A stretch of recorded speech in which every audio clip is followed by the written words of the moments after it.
Hey, hey, hey. Good afternoon. Happy Thursday to all of you. I am Lexi Johnson. I'm an international speaker. I am a financial coach and strategist, and you are tuned in to the Wealth Seed. Listen, it has been a while. I think the last time we did an episode was in October, and I just needed a break. Sometimes you need a break, sometimes you need to be refreshed. And so, that's what happened, right? So we're on episode 50 today. We are talking about your emergency fund, commodities, and food. We're going to talk about how all that is related to one another in just a moment. But I want to share with you just a few things that are going on here in our MM4H community. And number one, well, we just finished our Unshakable fast for finances, and that was absolutely amazing. If you missed it, guess what? You can still do it. You can do it on your own, but you will have all of the teachings, all of the instructions, everything, so that you can do the 14-day fast on your own and have the same experience that so many of us have had January 1st through the 14th. So the link is in the description for that. And then also, we have a women's Bible study coming up in our community in March. I usually like to do one or two of those a year. It'll be a 7-week series. This one is called Girl Interrupted, a study of the Bible's baddest women. So I'm super excited about that. The link is there for that as well. And of course, our missions trip to Botswana is occurring in August of this year. And so the link is in the comments for that. And then there may be a couple of other links for some things, right? So get in where you fit in, okay? All right. And as you're coming into the room, let me know who you are, where you're watching from. We stream the Wealth Seed here on our Money Mastery for Her community, on our Money Mastery for Her Facebook page, and then also on our Money Mastery for Her YouTube page. Okay, so make sure that you're following or subscribed or whatever it is to all of those pages.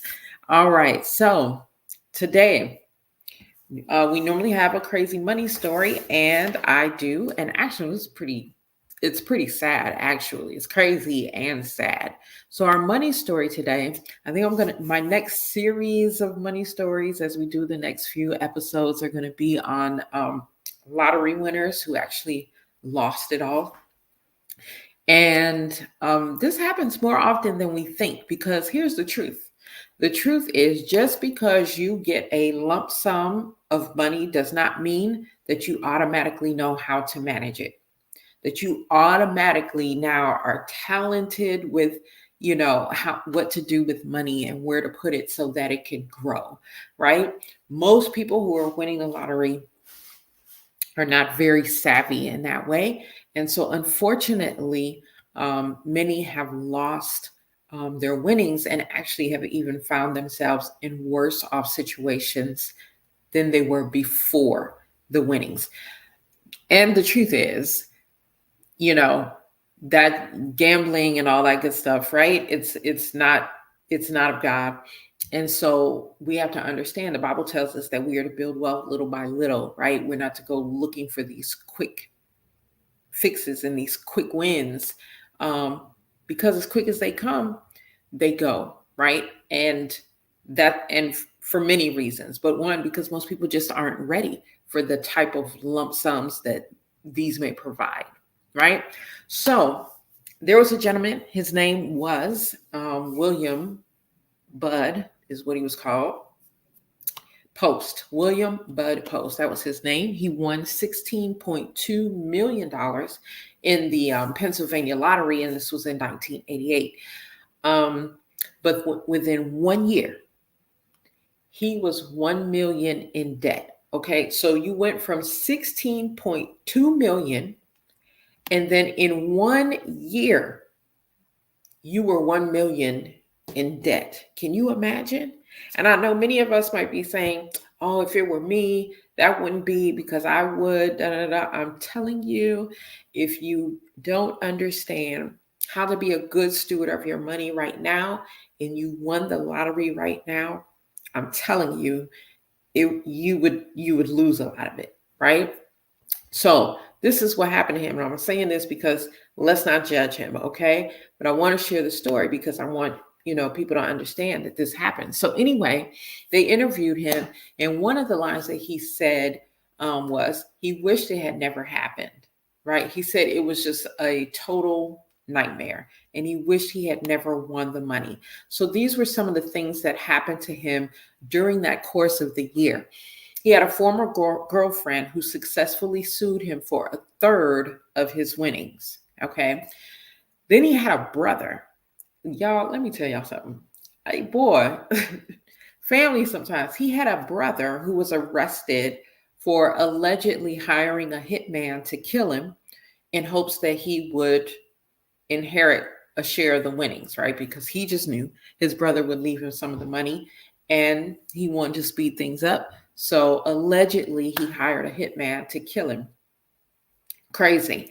So then after that, he sank money into family businesses. So I can imagine a lot of family members said, hey, I'm starting this business, come invest, come do this, come do that. It's unfortunate, but sometimes family will be the ones to sink you if you are not careful. And sometimes we feel obligated because they are family, right? But even in that, we have to be smart about how that's done. I'm not saying don't help family. I'm saying be smart in how you do it, right? So he sank money into family businesses. And then he got into debt. He spent some time in jail for firing a gun over the head of a bill collector. And then that was that, right? So in a year's time, he won 16.2 million.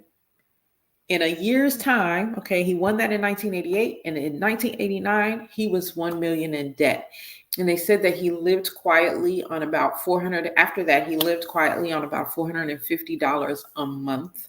He was on food stamps until his death in 2006. That is crazy. And crazy and absolutely sad. So listen, as you're coming into the room, let me know who you are and where you're watching from. If StreamYard shows me who you are, I will definitely acknowledge you. If not, don't worry. I will come back to the comments at some point and make sure that I acknowledge you and answer any questions that people may have. So let's get to our topic for the day. I continue to talk about emergency funds, how to build them, how to have them, what to do with them, all of these things, because it's important. At any time we can face one of four different kind of disasters, and there may be more, right? Like there can be a pandemic. We experienced that a few years ago. There could be there's the threat of the U.S. electric grid, just completely going offline, and people might think, oh, that's kind of a conspiracy theory, blah, blah, blah. No, it's not. It's a very real thing. All the experts will tell you that the U.S. electric grid is not as stable as it should be, not as protected as it should be, right? Then there are financial disasters that can occur, and I'm going to speak quite a bit on that today. And then there are natural disasters that can occur. And so we not only have emergency funds just for things like, my tire blew or the furnace went out, I need to replace it. We don't have emergency funds just for that. We have emergency funds for these bigger issues too. And so again, we're going to talk more specifically about financial disaster. But listen, this applies for any disaster, okay?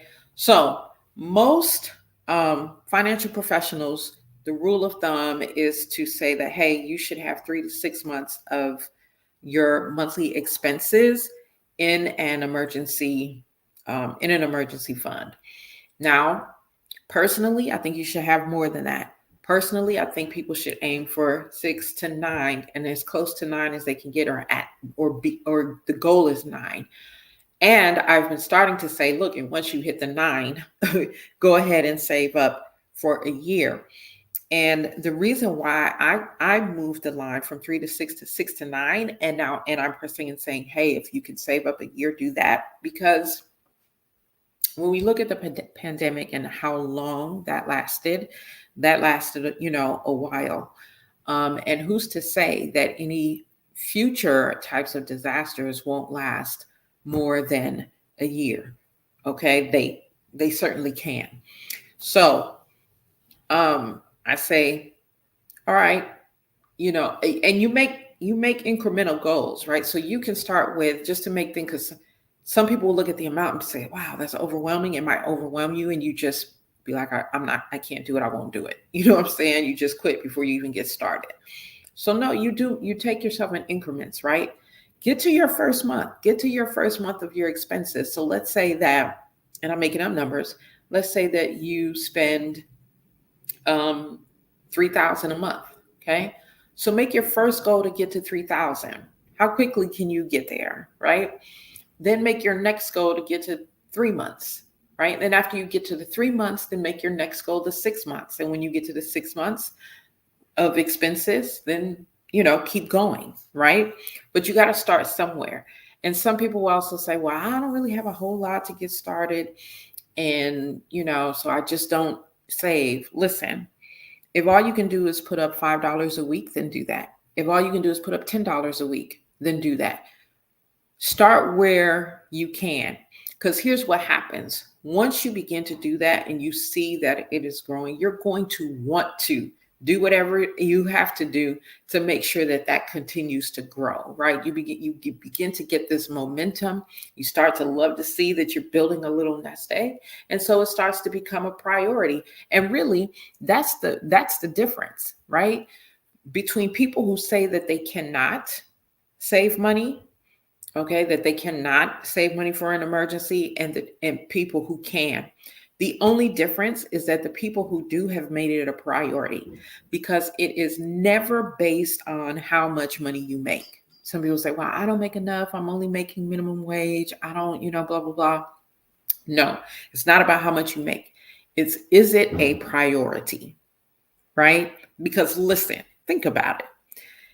Every one of us have had something that has been a priority, okay? Whether it was, boy, I really want to take that class. I want to do what I got to do to take that class. Or I want that car. I'm going to do what I got to do to get that car. Or whatever it is, a purse, a pair of shoes, whatever. We have all had something where we're like, I want that and I'm getting it. And you got it, right? Because you made it a priority. And so you have to make having an emergency fund a priority. And when you do, you're going to find that you're not going to be making the excuses about what you don't have, because you're going to make room for it. You're going to decide, okay, I got to stop doing this and make sure that I get my emergency fund beefed up for a little bit. Then maybe in the future I can go back to that. Or maybe I decide, heck, I didn't even need that anymore. You know what I'm saying? So you have to make it a priority. Okay. Anytime people come to me and say, I just can't save, I haven't been able to save, you haven't made it a priority. That's it, right? And I can say that, one, because I've been there myself. Two, because I've been working with people on their finances since 2012, right? Since 2012.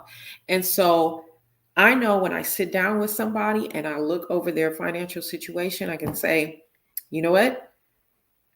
If you look at what you're doing over here, right? You didn't absolutely need all this stuff, right? You can take a portion of this. You could have had 3 months of your expenses, right? I'm always able to sit down with someone, look at what they're currently doing, and say, hey, you got a few $100s right here, a few $100s right here.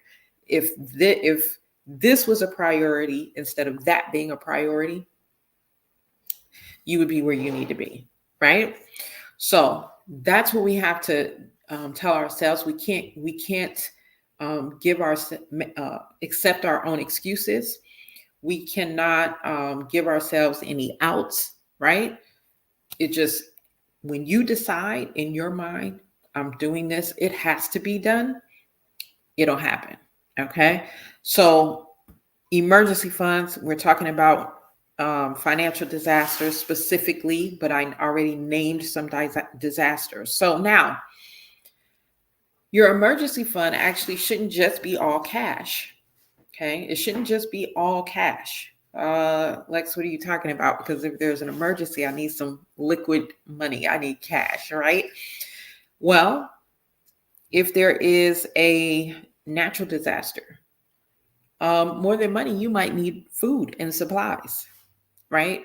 If there if there is a pandemic or something, right? Again, more than cash, you might need food and supplies. So here is typically what I suggest to my clients. You said you're right on time, huh?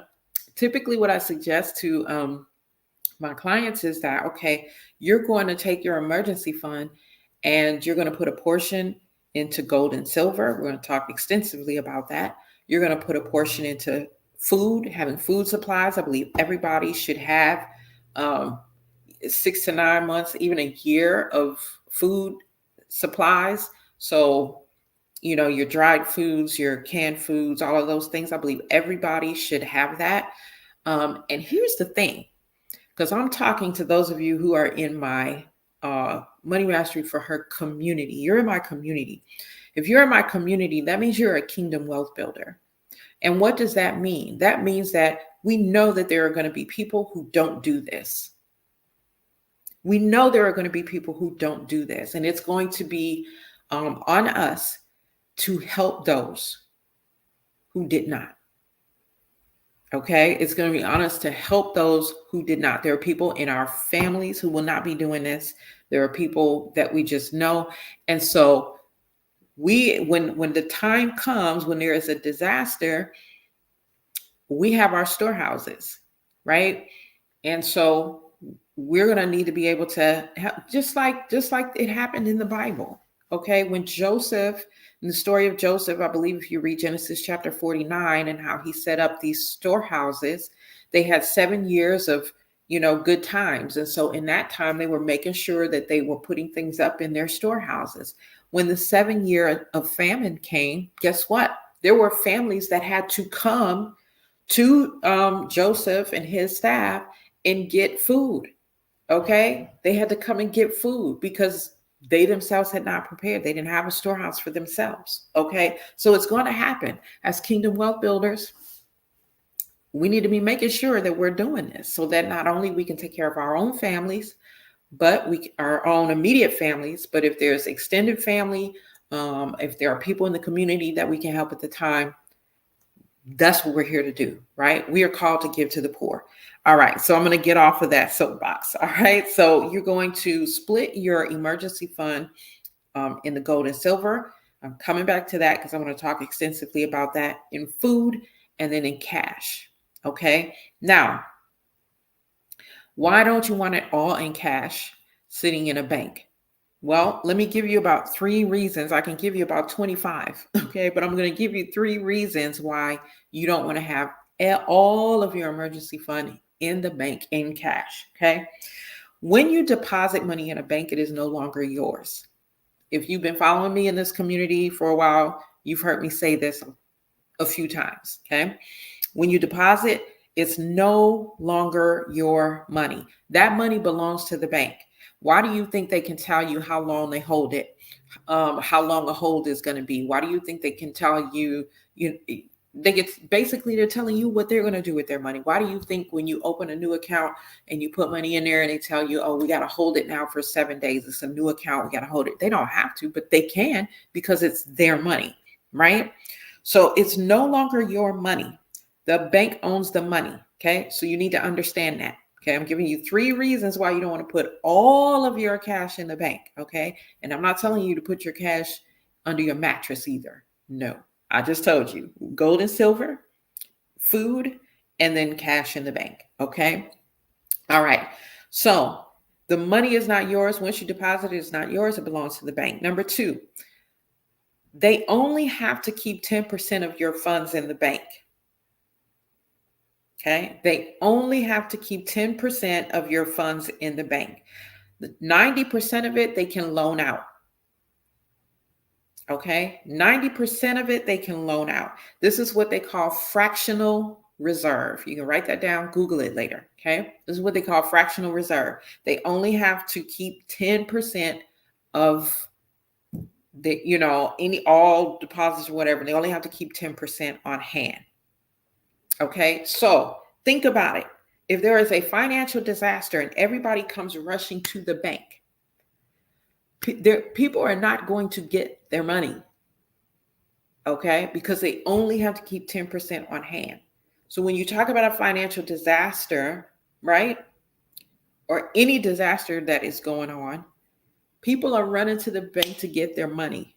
They need their money. They need to go get stuff. They haven't been, keeping their supplies, their food supplies and things in the house. They haven't been keeping water. They haven't been keeping, what other kind of stuff you need to keep, like lanterns and all of that type stuff. They haven't been keeping it, right? So now everybody's running to the bank to go pull out money. And guess what happens? And we've seen it. We saw it last year.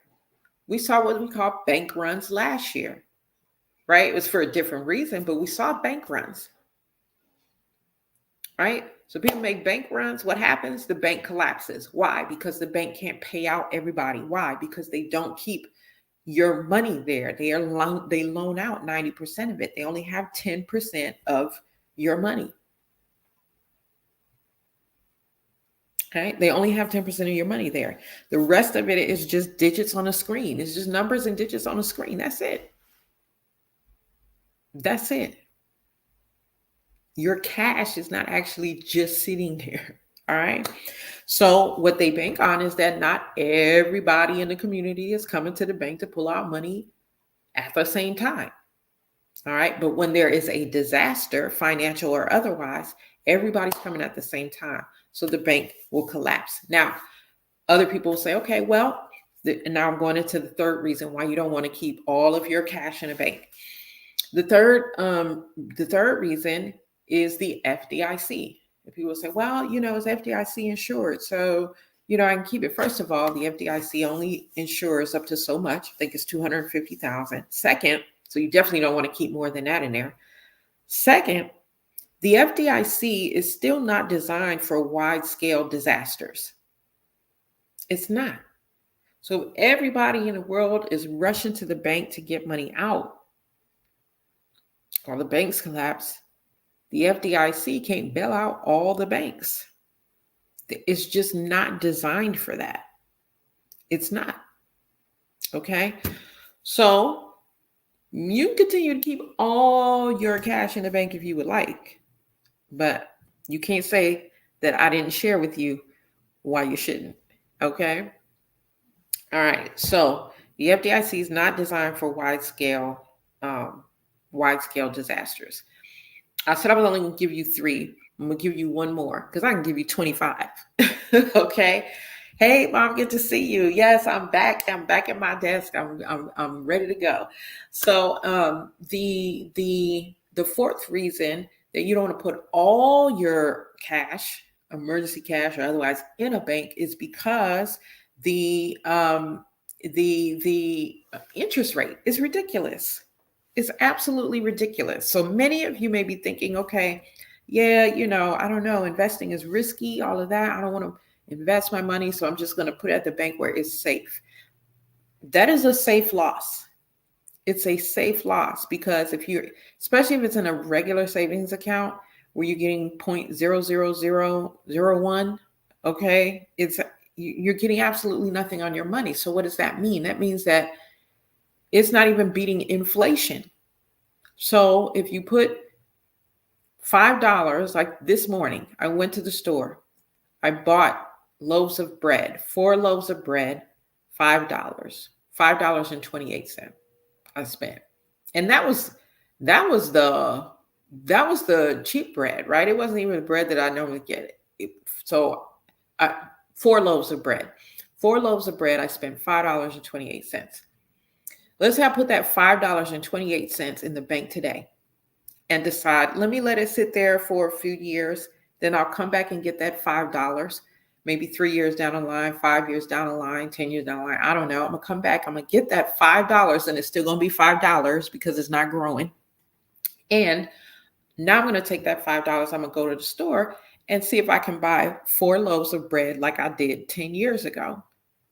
Do you think I'm going to be able to get 4 loaves of bread 10 years from now for $5.28? Absolutely not. Absolutely not. Absolutely not. I might be able to get 1 or 2 loaves, right? So when it's sitting in the bank, earning nothing, it is a loss. You lose purchasing power. Okay, so again, this is why you don't want to just have every inch of your cash just sitting in the bank. Okay, now whatever cash that you do have in the bank, because we have to have a portion of cash in the bank, whatever you have in the bank, it should be, I would say, at least put it in a high yield savings account. At least. Okay. Now they have high yield savings accounts that are giving anywhere between 3 and 4.5% annually. It's still not the greatest rate, but it's better than a regular savings account where it's 0.0001. Okay. All right. So now I'm off the bank. I want to talk now about the portion of your emergency fund that should be put in gold or silver. Okay. So typically I recommend, some people say 10%. Me, I'm a little higher. I recommend like 20%, okay, of your emergency fund in gold or silver. Why? Remember, what are we talking about? We are talking about disasters, specifically financial disasters, but any disaster, okay? The dollar, even if you're not putting it in the bank, the dollar has been losing its value, okay? Ever since they took it off of the gold standard in 1971, it has been losing its value. Now, what do we have? We have the central banks, okay? And then therefore the banks that are now moving to digital forms of transactions. We got them, they're making their own coins because we've got crypto, but now we got the central banks, the banks that are making their own central banks that are making their own coins. They had the Fed Now system that they went live with last year to handle, these digital transactions, and that is going to be, you better believe that it's already set up to handle their digital coins that they're making. Okay, various countries have their digital coins out. China has their digital coin out. Okay, so they're headed in that direction. And what does that mean? That the value of the dollar will drop. Okay, it will drop. But there is, one thing that holds its value: commodities, gold and silver, because it's God's money. He created it. Man didn't create it. He created it. So it will always be here. So gold and silver over time will hold its value. Okay. Gold and silver is a hedge against inflation. I can purchase some gold now. Whatever I purchased with this gold at this point in time, I can purchase with the gold 10 years from now. Okay. 20 years from now. It will hold its value. Okay. People say, okay, well, should I have the physical gold? Should I have, just invest digital? So again, ETFs, mutual funds, invest in gold mining companies, gold royalty companies. You can do the digital types, but remember, again, we're talking about financial disaster, right? So you can do the digital types. I actually recommend that you have some of that in your portfolio, but you also want to have the actual physical gold and silver, whether that's in coins, in bars, in rounds, whatever the case may be. You want to actually have some physical. Okay. Well, why would you want to do that? If there's a financial disaster, you can't get to the banks, you have gold and silver, and you can barter with that. Okay. In fact, there are 5 states right now. Not only can you barter with it, But there are 5 states right now who have ruled that gold and silver are actually considered legal tender. Okay, you can use it as money. And let me tell you who those states are. I was actually pretty surprised by one of them. Where'd it go? Where'd it go? Where'd it go? Where's my list? Oh man, did I lose my list? Oh, here it is. Okay, so the states are Wyoming, Oklahoma, Arkansas, Utah, and Indiana. Those are the 5 states who have done it so far. I imagine there are other states that are going to be coming on board, considering what's going on in the, in economics. I imagine there are other states that are going to be coming on board. In fact, Indiana just came on board this year. Okay, I think January 8th, they passed that bill. I believe it was the 8th. Don't quote me, but it was just this year. Okay. So these 5 states, if you live in these states, congratulations to you. Okay. Because they will actually consider gold and silver legal tender. That means you can just walk into stores and stores can, now, of course, there's some transition time, but eventually stores can use gold and silver to purchase. Okay.